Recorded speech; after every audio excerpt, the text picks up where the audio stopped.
Welcome to the American West. The year is 1880. Beyond the Mississippi River lies a land of extremes. Vast deserts, jagged mountains, and endless plains.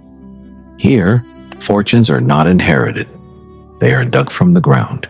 Gold, silver, copper.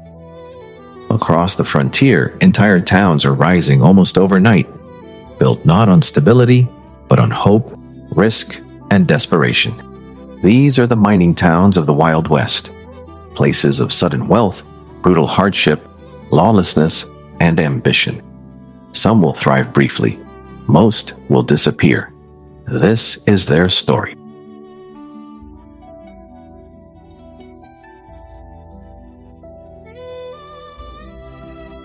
In the decades following the Civil War, rumors of mineral discoveries spread rapidly across America and beyond.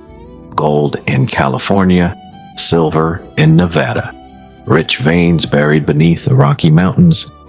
Men left farms, factories, and cities behind. Some traveled thousands of miles with little more than a pickaxe and a dream. Wherever valuable ore was discovered, people followed. And where people gathered, towns appeared. Canvas tents were pitched. Wooden shacks followed.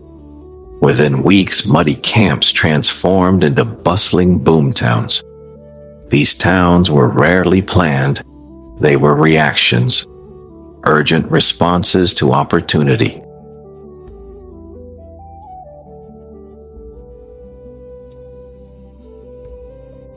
The pattern was almost always the same. First came the miners.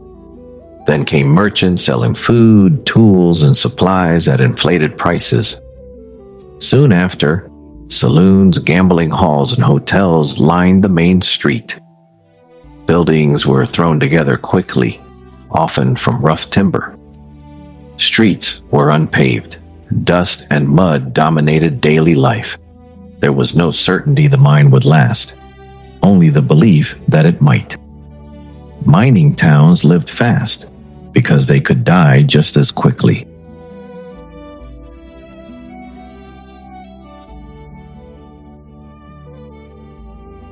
Mining was dangerous, exhausting work. Men descended deep into narrow shafts with minimal safety equipment. Cave-ins were common. Explosions, toxic gases, and flooding claimed countless lives. A single mistake could be fatal. Yet every morning, miners returned underground, driven by the possibility of striking it rich. Above ground, the towns pulsed with energy. By night, saloons overflowed with noise and smoke. Poker games lasted until dawn. Alcohol flowed freely. Gunfire was not uncommon, neither was violence. Law enforcement, when it existed at all, was often overwhelmed. Justice was swift and sometimes unforgiving.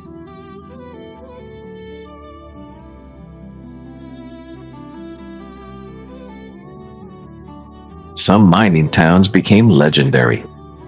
Deadwood in the Dakota Territory was notorious for gambling, violence, and corruption. It attracted outlaws, gunfighters, and opportunists from across the frontier. Virginia City, Nevada grew wealthy from the Comstock lode, one of the richest silver deposits ever discovered. Unlike many towns, it developed theaters, newspapers, and advanced infrastructure. Tombstone, Arizona was built on silver and immortalized by gunfights and legendary lawmen. These towns were symbols of both opportunity and chaos, places where wealth and death existed side by side.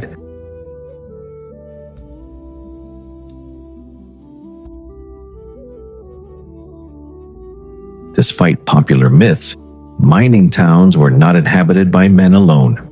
Women ran boarding houses, laundries, restaurants, and shops. Some became successful business owners. Teachers, doctors, and clergy arrived as towns attempted to civilize themselves. Schools and churches were built. Families hoped these boom towns would become permanent communities. But permanence was never guaranteed. Everything depended on the mine.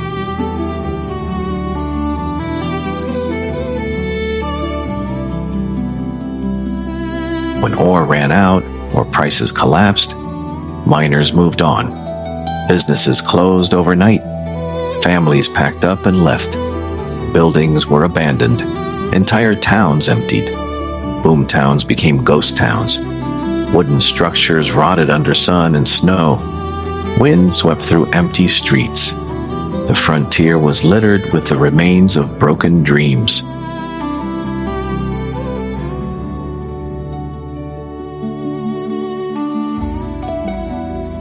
By the late 1880s, mining changed.